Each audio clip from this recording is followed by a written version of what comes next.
In the hallowed halls of Congress, where words can topple empires and reputations, Representative Jasmine Crockett unleashed a verbal thunderbolt that echoed far beyond the hearing room.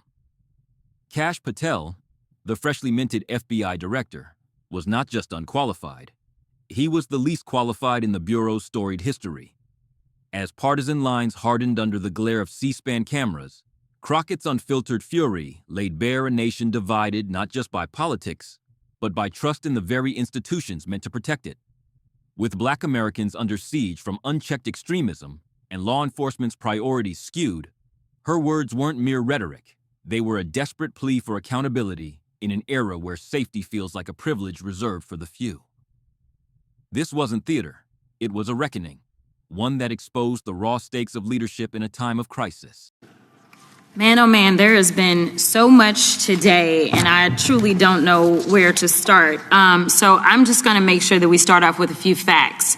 So a couple of facts that we need to make clear for everyone is that, number one, Director Christopher Wray, when he was appointed to be the head of the FBI, was appointed by Donald Trump. Now, I will agree that I definitely take issue with a number of decisions that Donald Trump makes, especially when it comes to the people that he decides to appoint to very important positions, including this one, because I did have to make sure that I wasn't going crazy.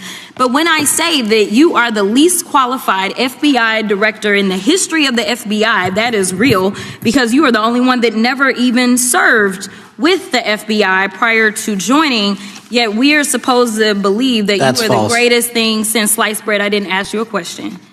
Now, what I want to go through is to talk about why you are a failure and why, honestly, we just need to tell you bye-bye. I know that you got a little upset and you put on your show for your boss because it seems like you're trying to save your job when it came to talking to Senator Booker yesterday. But let's go through some of your failures. So before you were even confirmed, and I think one of my colleague from Georgia, pointed out that you were already targeting career officials so that you could direct illegal firings. Mind you, these cases that you were so upset about, which are the ones tied to Trump, the cases came through his handpicked FBI director. And frankly, when people sit around and say things like, oh, you know, we're happy because now we feel safe, I don't know who feels safe in this country except for the white supremacists, because I specifically as a Black woman definitely don't feel safe. And frankly, my colleagues have been real nice to you today, and I applaud them, but I don't have the same demeanor because I know that multiple colleagues on this side of the aisle have faced death threats. In fact, somebody tried to kill one of my colleagues. And frankly, I don't know if this FBI or under your leadership, if those people would have been caught. I don't have any confidence in you. And if we start talking about the reasons that I lack confidence, we could start with you not just wanting to acknowledge some simple facts. Simple facts like the vast majority of the threats are coming from right-wing extremism. And I know my colleagues have tried to stress this, but I decided that I would maybe do it in a different way. Number one, I have a couple of UCs. Kim Buck, one of multiple Republicans receiving death threats for voting against Jim Jordan as House Speaker. Without objection. Another one, Republican lawmaker says she received death threats after voting against Jim Jordan in Speaker's race. Without objection. In addition, there was another one from another colleague who now is leaving Congress because they said that they were calling his wife anonymously and threatening her life to the extent that she ended up sleeping with a firearm. Without objection. Okay, so here's the deal. How are we supposed to have confidence when you're sitting up here telling the Senate yesterday that it will take you 14 years before you can get the FBI fully staffed to do their jobs? You're also now redirecting resources so that they can go and play ICE agents on the streets. You're getting rid of your most qualified people. And even when it came down to somebody that you consider to be a friend, you were posted up having some fancy dinner to the extent that you posted not only once erroneously, you posted twice erroneously as it relates to catching somebody, and then you want to go and say, let me take a victory lap, because honestly, if it wasn't for parents deciding that they were going to turn in their child, it seems like y'all wouldn't have got there. Even though he literally confessed online. So I'm confused about what it is that the FBI is doing, except for trying to put on a show for the apprentice, or whatever you want to call him. The day after all of this took place, there was domestic terrorism that was taking place at HBCUs. They were targeted.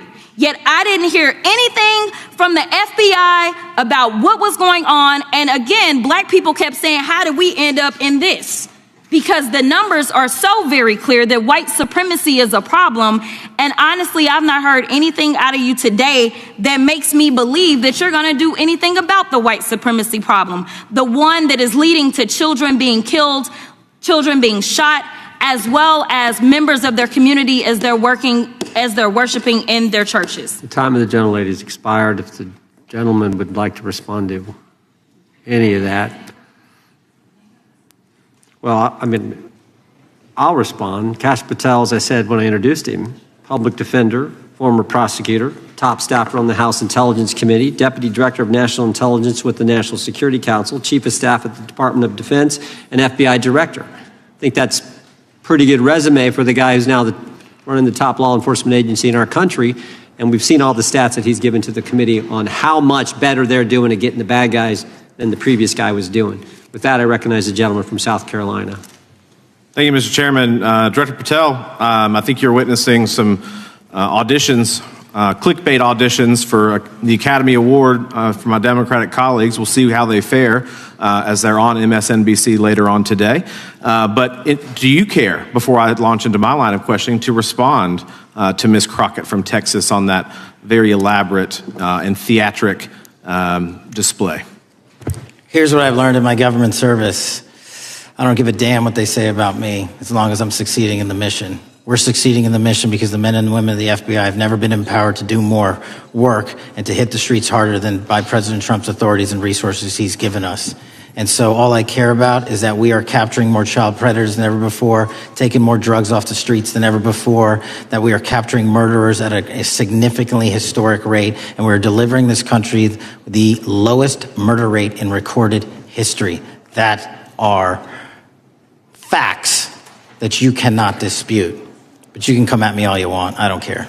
Thank you, Director, for that. And we appreciate your service. We appreciate the results speak for themselves, I think, pretty plainly, and your commitment not only to results, but to transparency. So we do appreciate that. The hearing, a high-stakes Senate oversight session on the FBI's direction under President Trump's second-term appointees, unfolded against a backdrop of escalating domestic threats and bureaucratic upheaval. Convened to scrutinize the Bureau's performance on everything from border security to counterterrorism, the proceedings quickly devolved into a partisan battlefield. At the center stood Kash Patel, a Trump loyalist whose rapid ascent from public defender and prosecutor to roles on the House Intelligence Committee, Deputy Director of National Intelligence, National Security Council staffer, and Department of Defense Chief of Staff had already sparked controversy. Nominated and confirmed amid whispers of cronyism, Patel's lack of prior FBI experience became the flashpoint for Democrats, who saw in him a symptom of Trump's penchant for installing ideologues over experts. Crockett, the sharp-tongued Texas Democrat and one of the chamber's rising black voices, seized her 5-minute window with the precision of a prosecutor dismantling a flawed case. She opened by grounding her critique in undeniable facts, unlike every FBI director before him, including Christopher Wray, whom Trump himself appointed in 2017. Patel had zero operational experience within the Bureau. "We're supposed to believe that you are the greatest thing since sliced bread," she scoffed, her voice laced with incredulity and barely restrained anger. This wasn't hyperbole. It was a direct challenge to the narrative of unqualified praise, emanating from the Republican side. Crockett didn't stop at credentials. She pivoted to performance, cataloging what she called Patel's cascading failures in a relentless chronological takedown that left little room for evasion. Her indictment began pre-confirmation, accusing Patel of already targeting career FBI officials for illegal firings to clear house for Trump-aligned loyalists, a move her Georgia colleague had flagged earlier. She tied this to high-profile cases involving Trump, noting their origins under Wray's hand-picked leadership, implying Patel's tenure was more about political theater than justice. The emotional core of her argument hit hardest when she turned personal. As a black woman, Crockett declared she felt profoundly unsafe under Patel's watch, a sentiment she extended to her Democratic colleagues enduring a torrent of death threats. She rattled off specifics without pause. Republican lawmakers like Kim Buck receiving anonymous menaces for bucking Jim Jordan's speaker bid. Another GOP member so terrorized that his wife slept with a firearm at her side, prompting his congressional exit. "Somebody tried to kill one of my colleagues," she said flatly, her tone shifting from fire to ice. Would Patel's FBI have caught the perpetrators? "I don't have any confidence in you." Crockett's barrage deepened with data-driven disdain. She hammered Patel for downplaying right-wing extremism, the source of the vast majority of threats, as corroborated by multiple colleagues. Ignoring Democratic entreaties to acknowledge this, Patel's testimony the day prior had projected a 14-year timeline to fully staff the FBI, a glacial pace amid cries for urgency. Worse, Crockett charged, he was diverting elite agents to play ICE agents on the streets, purging the most qualified while resources dwindled. She spotlighted a recent high-profile arrest, likely alluding to a Trump-related or domestic incident, mocking Patel's victory lap on social media. "If it wasn't for parents deciding they were going to turn in their child," she quipped, referencing a confession broadcast online, "it seems like y'all wouldn't have got there." The very next day, she noted, domestic terrorism struck historically black colleges and universities, HBCUAs, yet the FBI issued no statement. In a nation where white supremacy fails children in schools and worshipers in churches, Crockett demanded, what was Patel doing beyond putting on a show for The Apprentice? As her time expired, the chairman offered Patel a chance to respond, but the room's tension peaked in the exchange that followed. A Republican defender rose first, touting Patel's resume as pretty good for leading the nation's top law enforcement agency and citing stats on surging arrests of child predators, drug traffickers, and murderers. Claims of a historic low in the national murder rate under Trump's bolstered authorities. The tone turned dismissive. Another GOP member from South Carolina branded Crockett's remarks clickbait auditions for MSNBC, a barb that underscored the hearing's performative edge. Patel, unflappable and battle-hardened, seized the rebuttal with a steely dismissal. "I've learned in my government service, I don't give a damn what they say about me as long as I'm succeeding in the mission," he shot back. He pivoted to metrics of success. More FBI agents empowered than ever, hitting the streets harder, delivering unprecedented results in public safety. Facts, he insisted, that you cannot dispute. Though Crockett's attack lingered like smoke, Patel framed it as noise irrelevant to the grind of the job. The hearing pressed on, with the South Carolina gentleman yielding to further questions, but the die was cast. Democrats decried a politicized FBI blind to existential threats. Republicans hailed a results-driven overhaul. In the end, no seismic outcomes emerged. No firings, no policy reversals, just the amplification of America's fault lines. Crockett's words, raw and resonant, didn't sway the chamber but reverberated online and in living rooms, forcing a national pause. In a democracy fraying at the edges, does expertise still matter when loyalty reigns? Patel's retort, pragmatic to a fault, reminded all that power measures success in captures, not consensus. As the gavel fell, one truth endured. Trust in the FBI and its guardians hangs by a thread woven from facts, fury, and the fragile hope that leaders serve the whole, not the few.